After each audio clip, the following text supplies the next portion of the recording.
Well, the title of this video is certainly not clickbait, but one of my Irrigreen sprinklers has failed, and I'm pretty sure it's not their fault. Let me explain, and let me show you how easy it is to replace an Irrigreen sprinkler head. Here we go. So if you've been following any of my short form content recently, you know that I recently had a water meter installed on my irrigation system, and I just finished an automated watering of my new seed, putting out some videos on that too, working on those today.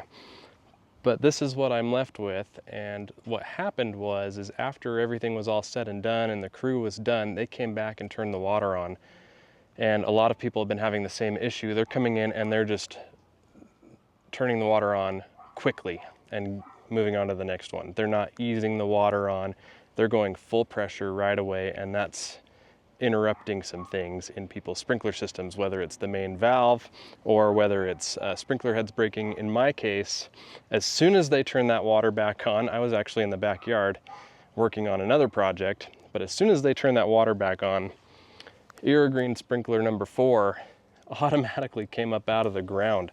The valve was stuck open, so I think that initial burst of water pressure through the main line forced that sprinkler up out of the ground and pushed the valve open in the stuck position. So I tried to see what I could do to fix it. Luckily, I have isolation valves on each of my Irrigreen sprinkler heads.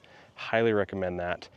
It is still in the off position, and I've taken it out of the schedule and have been manually watering that zone until today. I'm gonna replace that sprinkler head, get it back in commission, and we should be just fine. So let me show you the process of replacing an Irrigreen sprinkler head. So as you can imagine, things got a little hectic when I noticed the problem, and Irrigreen was really quick to respond.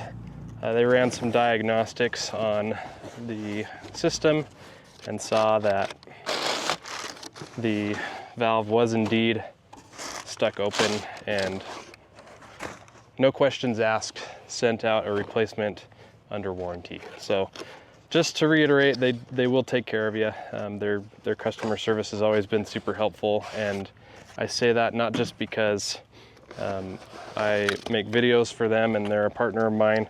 I've actually tested their customer service undercover, and it's the same regardless. So here's the new one. We're gonna take the old one out first. I've just got a piece of drywall here because all my tarps are hard to get to right now. And we're gonna put all of the dirt on here to keep things as clean as possible.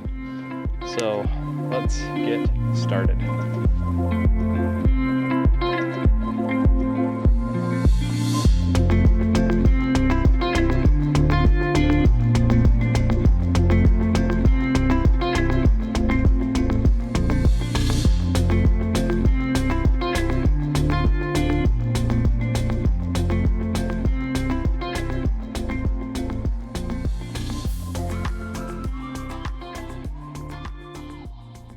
All right, guys, so from here you can kind of see what we're working with.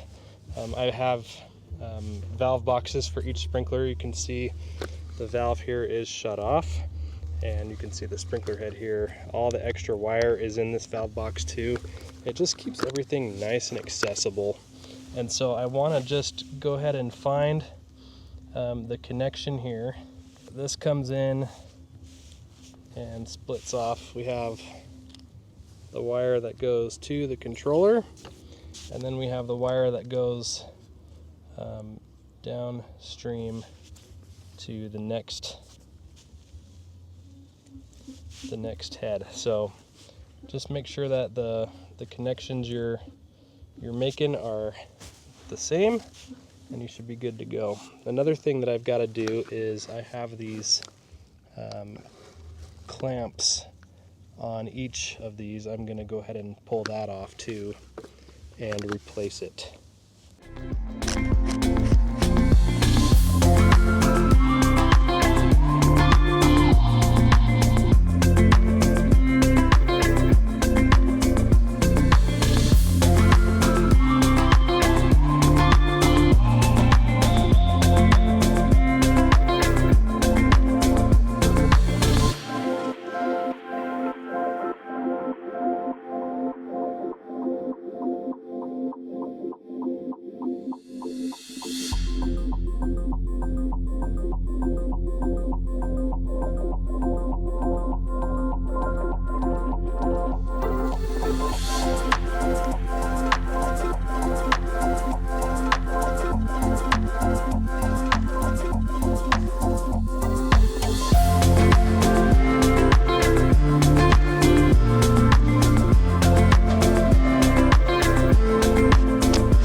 everything is connected again.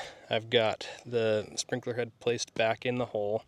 I've got the wires connected here, and I just followed the arrows on the wire. There's a little tag that shows you the direction of the controller, so I just line those up and make sure that, you know, everything's pointing back to the controller here. So this one seems to be coming from the next one, zone 5, which is just over there, into here, into the sprinkler, and then back out towards the controller. So that all makes sense.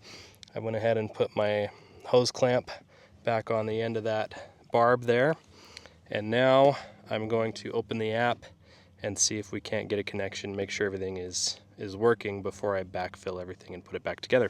Okay, moment of truth. Let's see if this thing works.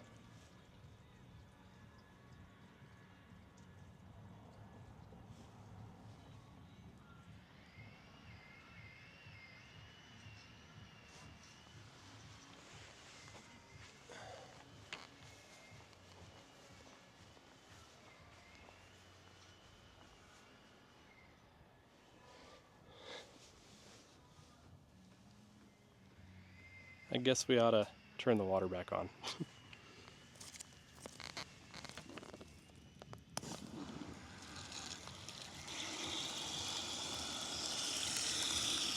All right, water's back on now. Let's try that again. I was wondering why it wasn't coming up out of the ground.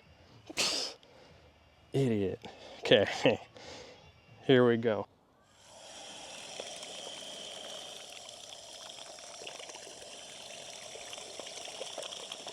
We're gonna give it a minute to kind of do its thing, and then we'll make sure that the settings carried over. I assume that they will, because all you gotta do is go in there and say you're replacing the sprinkler head, and it seemed to have kept all the settings as far as the spray pattern outline and everything. So we're gonna let it do its thing for a second and go from there. All right, so replacing the head in the app is actually really easy. You just go into the zone you wanna work on and change the head out. There's an option in there to replace the sprinkler head. So just click on that and then it will do the rest. So now I think we're in a good spot to go ahead and backfill. So I'm gonna put everything back together, put the grass back together, gonna run the water a little bit, break this thing in, and call it a day. So there you go, easy as that. It's not that big of a deal. It's just time. So Irrigreen, thank you for being super helpful. Thank you for sending a replacement sprinkler head so quickly.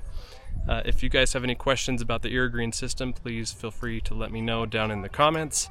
There is a discount code as well linked in the comments section. If you're interested in the Irrigreen system, you can get a free sprinkler head with your system by clicking on the link below. So again, thank you very much for watching. Hopefully we don't have any more sprinkler issues this year and we can get on to some more fun and entertaining things. So that's going to go ahead and do it for this one. Thanks so much for watching. I'll see you next time.